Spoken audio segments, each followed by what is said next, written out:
Hi everyone, Dawn here. Welcome to my channel. Thank you for visiting with me today. So today we're doing kind of a horror-centric video where, because I haven't been talking about horror movies enough on my channel. I just feel like for someone who loves horror so much, I sure don't give them enough attention on my channel. So we're going to talk about horror movies today. And this is going to be, what this list is a specific list. It's 20 movies, horror movies, that I would choose to watch for the rest of my life if they were, but they're the only horror movies I can watch ever again. Okay. Now, this is not my top 20 horror movies. Like if I was doing like rating movies, some of these movies wouldn't be in my top 20. So this isn't my top 20 movies, like from the best to the 20th the best. Because for example, Psycho would be on my top 20 list, but it's not on this list because even though I love Psycho and it's definitely, in my opinion, one of the best movies ever made in the horror genre, it wouldn't make this list because I don't necessarily have to have that to watch over and over and over again. So, I've had a lot of psychocentric nightmares too, which they're not recurrent nightmares, but same idea. Like I had one night where, this was when I was a teenager, there was a record playing and I couldn't hear the music. And I went over and I looked down straight on the record and it was spinning and spinning and spinning really fast, like extra fast for a record. And I turned it off and it's slowing down and slowing down and slowing down. And I can see it's something freaky. And then it turns like, and then stops all of a sudden and it's Mother, at the end of Psycho when they turn the chair around and see her. Is that how it was? Or, well, whenever the Mother reveal is, that face. It was that face on the record in my dream. But anyway, so this isn't my top 20. These are 20 movies that I can live with watching over and over again for the rest of my life. I'm sorry I keep playing with my hair. It's kind of bugging me because I put Vaseline in my hairline to do a project, and I haven't washed my hair yet today. So we'll just start. The Lost Boys is on this list, and it's one reason is because I needed a Kiefer Sutherland movie. He hasn't made a ton of horror, but The Lost Boys, definitely. I don't even really think it's that scary of a movie, but it's vampire, so we categorize it as horror. And Kiefer, I love Kiefer almost as much as I love Johnny. Next, and some of these aren't necessarily good movies, they're kind of guilty pleasures, things I can just deal with. Next, Happy Birthday to Me, with the older sister from Little House on the Prairie. I can watch that movie over and over and over again. It's stupid, it's got douchebags all over the place, it's just, but I wish they would remake that one. I know people are like really sour about remakes, but I would like to see Happy Birthday to Me remade. I thought it was an interesting twist at the end. I did. Hi, Brian. Next, and don't get mad at me for this, these are my movies. Halloween Kills. When Halloween Kills came out and I was able to watch it on Peacock, I watched it over and over and over and over again. I loved it. I just love it. And, oh, I hate these people that think they're horror purists and they're like, oh, well, you're not a real horror fan if you like that. Bitch, I am a real horror fan and no one can take that away from me. Thank you. But yeah, Halloween Kills makes my list because I had so much fun watching it. Me and Eric would watch it and even Eric liked it, and he doesn't usually like these kind of movies. And we would just, like when they would say, Evil dies tonight, when they were doing that, I was like, Evil ain't going nowhere. Y'all ain't doing shit. And we would just go through the whole movie, just, Evil ain't going anywhere. Next, the Amityville Horror. Now, I like the Ryan Reynolds one a lot for obvious reasons, but it's the one with Margot Kidder and James Brolin.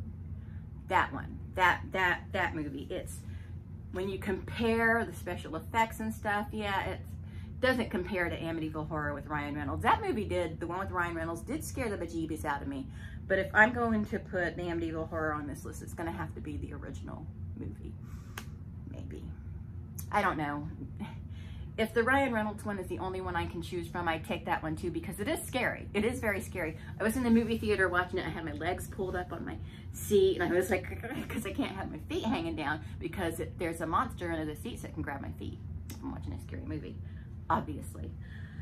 Okay, next. It was hard for me because I wanted a movie in this franchise on my list. But I chose Bride of Chucky because I needed Tiffany. But I did not want to give up 2 spaces to one franchise, so Bride of Chucky. Even though it's not really that scary. I mean, Chucky's scary. Dolls killing people, that's a little weird. But I feel like at Bride of Chucky, we've gotten to know Chucky. We have a relationship with him. I just feel like Bride of Chucky is the best movie for me to put on this list from that franchise. And next is Insidious. I think that movie is super creepy, and I can watch it over and over and over again. I really can. And next is The Conjuring, because I could have Patrick from Insidious and Patrick in The Conjuring, so double Patrick. And The Conjuring to me is one of the scariest movies made in the last 15 years. I think it's so good. It's so scary and just great. I had this coworker once. I mean, she can eat dirt now, but she didn't watch scary movies because she was uptight about cussing and stuff.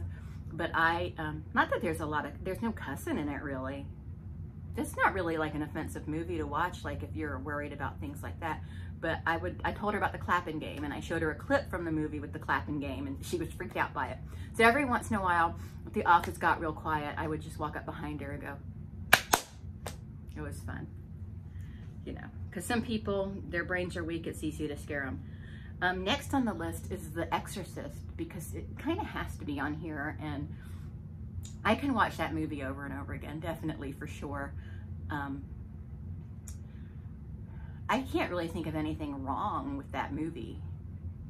But that movie really, when I was younger, it really disturbed a couple of my friends. They were really upset about it. And it didn't upset me. I was like, oh, it's a great movie. What are you talking about? Oh, the devil. And like, yeah. But it's great source material, you know? And next, The Company of Wolves. I love that movie. I don't know a lot of people who have heard about it. I meet people online who've heard about it, but that's where we're finding our communities online, and that's why we can find people that are familiar with the movies we like and stuff. But yeah, The Company of Wolves, I can watch that weird ass movie over and over again. It's like a fever dream to me. And I love that movie. Next is, I struggled with whether or not I wanted to put this on my list, but then I'm like, yeah, I need a movie like this on my list. And this, of movies similar to this, I like this one a lot. Grave Encounters. And it's just scary, you know, and I like it. And I definitely think that there are a lot of movies out there I could have chose from, and that was just the one I pulled out of the hat, was Grave Encounters. And next is Carrie. Not the one, not the recent one, not the remake, even though I actually did like that one. Don't come for me. I did like that one. Just like I liked the 2010 Nightmare on Elm Street. Again, don't come for me. I thought Jackie made a very scary Freddy Krueger, darker. I thought it was much darker than the original Elm Street, even though I just watched the original Elm Street the other night, and I forgot how scary that movie was. But anyway, I'm meandering.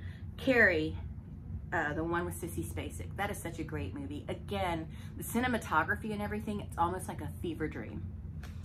Now, this is 2 movies, but they get 1 slot because I consider them one movie that would have just been way too long to release at one time. And that's It, Chapter 1 and 2, the one with Bill Skarsgård, because I am sorry, the miniseries with Tim Curry, even though he was fantastic, he was amazing in it, I thought that was a terrible movie. I thought it was terribly acted, and I just wasn't buying it. Except for Tim Curry. He was amazing in it, and he carried that movie. But yeah, the Bill Skarsgård It, Chapter 1 and 2. Both of them, get them together. And then next, this has to go. this has to go on my list. How can it not? The Evil Dead. And I have a lot of happy memories connected to that movie. I know that sounds weird, but I have memories of my dad and my brother and me being together, you know, doing stuff because The Evil Dead was there for it, you know. And yeah, The Evil Dead definitely makes my list. And next, Texas Chainsaw Massacre, the original one with Marilyn Burns. Was that her name? That one. I still, to this day, think that movie was way ahead of its time. I think that is a way scary movie. It's disturbing. It's almost, even though it's not found footage or anything, it's the way it's filmed, it's almost like a snuff film. It felt so real. And for the early 70s, you know, that movie was re-released in 1984 here. They had like a special release thing. And it may have been a countrywide thing, but I remember it specifically here. And that was my first date, was to go see Texas Chainsaw Massacre. And next on the list is A Nightmare on Elm Street. Of course, I'm going to have the big three on here. Well, I'll get to that. But A Nightmare on Elm Street, because it's A Nightmare on Elm Street, I get Johnny Depp, I get Freddy Krueger, I get some good scares. The thing with when his arms are really long, freaky. That movie is scary. I don't care what anyone says. I remember when we were watching that movie after it got on cable, and we were having a slumber party, and my friend was like, he's so cute, talking about Johnny Depp, but he's not. Too bad he's in this stupid horror movie. We're never going to see him in anything else ever again. I wonder if she remembers saying that now. And I know I've talked about this in other videos, but I really wonder.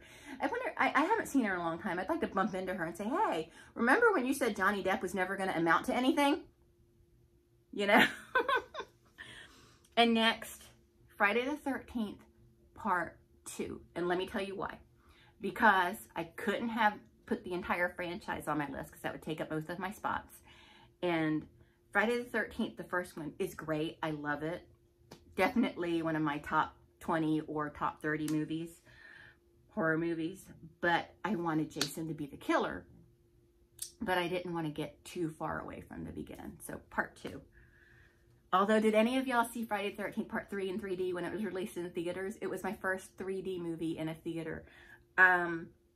Years before, like, they tried to broadcast Creature from the Black Lagoon in 3D, and people would go to 7-Eleven or Little Champ to get their glasses for it, and it was a big deal, and everybody was going to be home to watch it, and it didn't work for anybody. It didn't work. They couldn't get the movie to come in. It was a big nightmare. And Eric remembers that too. He lived in Kansas.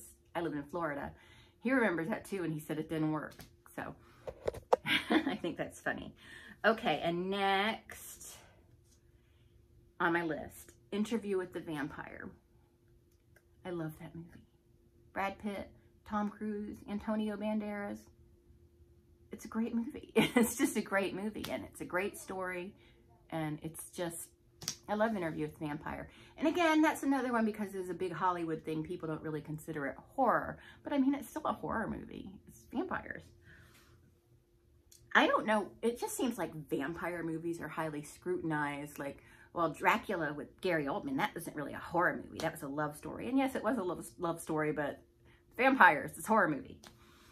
Okay, next, Blair Witch Project. I do enjoy found footage films, and Blair Witch, to me, was the original. I don't know if there was any that came before that, but Blair Witch, to me, was the original, and I think it's very well done. And these people outside are so loud. And next is Hell House LLC. I can watch that movie so much. I can watch it over and over and over and over again. I love Hell House LLC. I love that movie so much. If you haven't seen it, I highly recommend it. People have taken me up on that recommendation, and they did not regret it. I love Hell House LLC. I like all movies in the series. There's 3 of them. But the first one, it is so good. It is so good. Watch the director's cut if you can.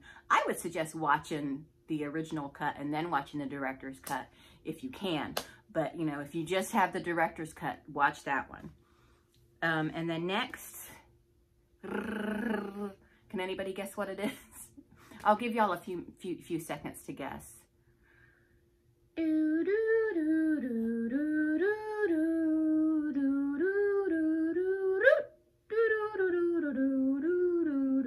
It's Halloween. I love Halloween. And usually this time of year, actually more in April, I'll start watching it every day, even if I'm just playing it in the background, just to get ready for the Halloween season. I mean, it's May. It's almost time. We're halfway there. So that's my list. That is my list. I would love to hear what your list is. And I would tag some people, but I just tag anybody who wants to make a video of their list. And if you don't watch horror, do another list. I love movies. I love to talk about movies. I love to hear about people's favorite movies and what they like to see and listen to and watch and all that. So yeah, so if you have a YouTube channel, I tag you to do this list. I don't see people do tags anymore, but I'll do a tag. I'm just tagging everyone. Just do it. So that's it. Thanks so much for watching, and I'll talk to everyone later. Bye.